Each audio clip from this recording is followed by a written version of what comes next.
Di tempat kerjaku yang baru, aku itu kerja langsung dibimbing sama orang Jepangnya.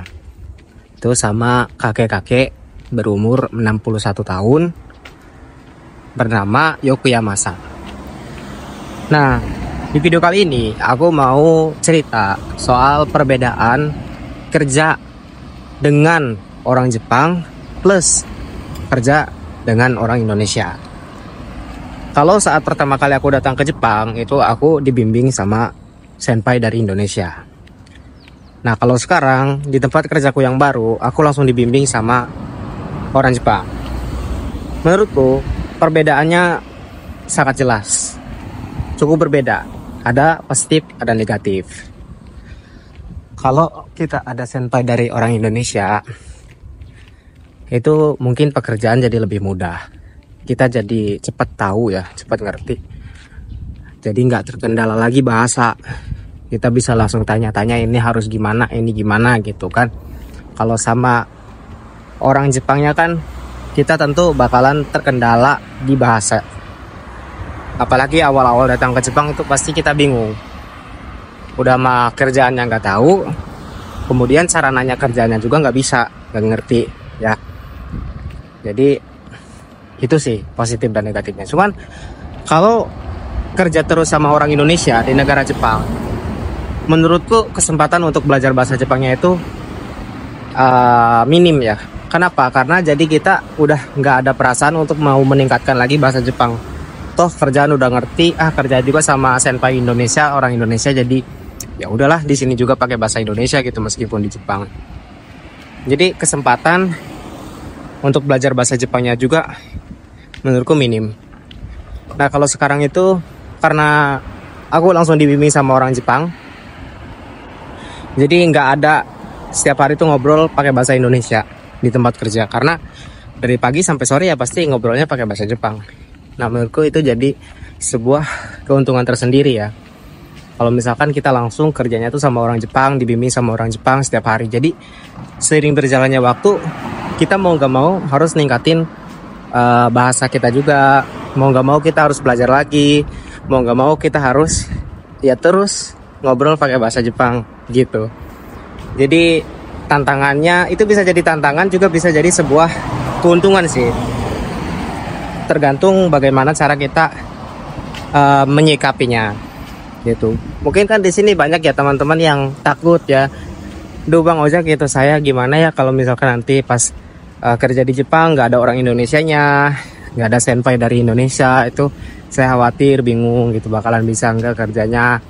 Jadi menurutku sih nggak perlu khawatir teman-teman ya.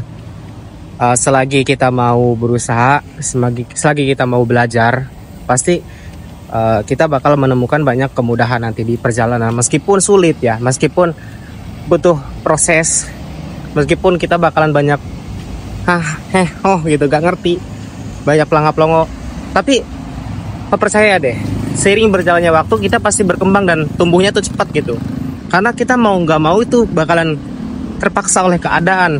Jadi belajar bahasa Jepang gitu, kita bakalan setiap malam meluangkan waktu untuk belajar lagi. Aku pun ya sampai detik ini pasti selalu gitu teman-teman. Belajar terus, belajar lagi. Sampai bahkan kan di Jepang itu kan ada bahasa Jepang, juga ada bahasa daerah ya. Daerahku kan di Miyazaki ya, itu ada namanya Miyazaki Bank.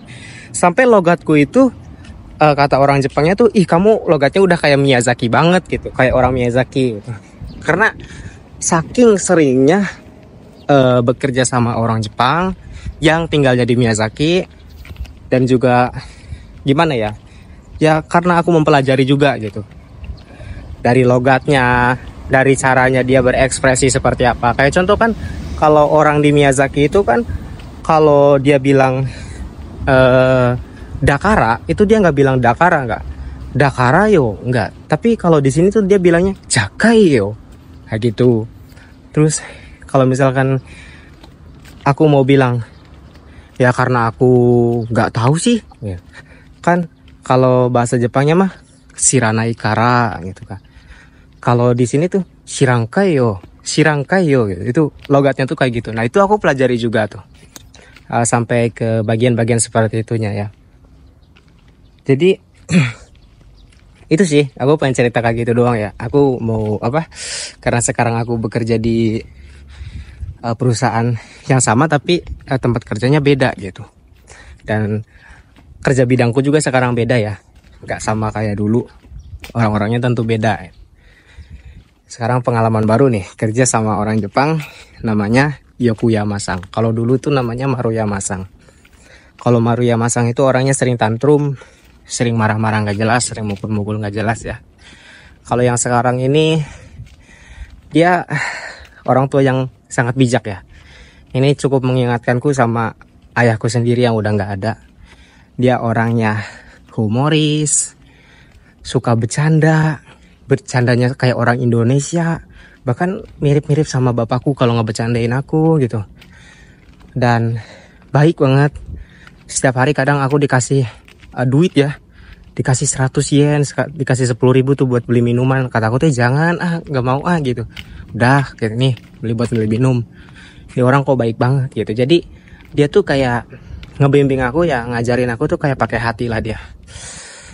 Aku ngerasa ini orang Jepang respect banget gitu sama aku. Dan mungkin ya karena aku juga orangnya enak diajak buat ngobrol ya. Jadi dia juga meskipun kita baru 2 minggu ini ya kenal, tapi dia juga banyak curhat tentang kondisi keluarganya dia ya, tentang banyak hal. Nah ini teman-teman ya, pentingnya kita mempelajari bahasa Jepang, pentingnya kita bisa bahasa Jepang itu ternyata membuat kita tuh nyaman di pekerjaan. Kenapa kita jadi nyaman? Karena kalau kita bisa bahasa Jepang tuh mau bercanda jadi nyambung, mau diperintah jadi nyambung, dia lagi serius jadi nyambung gitu. Jadi nggak ada miskomunikasi.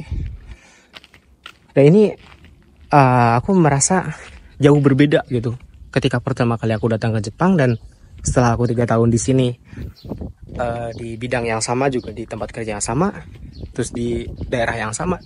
Jadi meskipun ketemu orang Jepang yang baru kenal, baru lagi, itu nggak sama sekali nggak membuat aku kesusahan atau membuat aku kayak overthinking susah gimana, enggak. Tapi udah tahu caranya gimana, kita cara menghargai seperti apa, cara berekspresi, cara menyambut bercandaannya dia harus kayak gimana. Itu serunya gitu. Jadi makanya aku kadang kalau misalkan menemukan hal baru atau mendapat sebuah pengalaman baru ya yang aku rasakan gitu, pasti aku tuh pengen share gitu ke kalian. Barangkali juga ini bisa jadi pelajaran.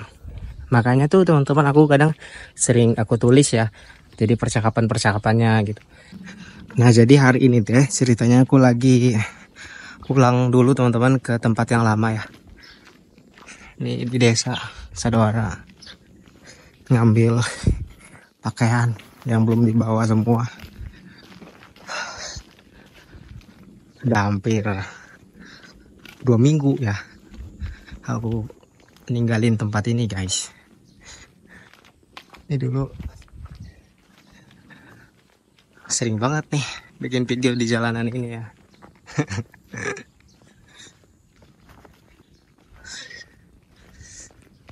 Jadi aku mah kayak gini guys, pindahan di Jepang teh ya gini, sendiri bawain sekali 2 kali dicicil ya.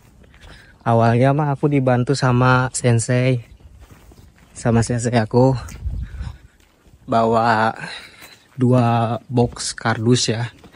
Habis itu sisanya nyicil sendiri biar nggak ngerepotin gitu. Kan bisa pakai bis tuh. Biasanya sih bawa koper, jadi masukin nanti barang ke koper terus bawain, terus balik lagi pakai bis ke sini bawain gitu. Dicicil. Ini terakhir udah selesai, nggak ada barang apa-apa lagi. Udah guys, hari ini segini dulu ceritanya, nanti lanjut lagi ya. Sehat selalu, oke? Semangat buat besok yang ikut ujian JLPT, semoga lulus. Amin.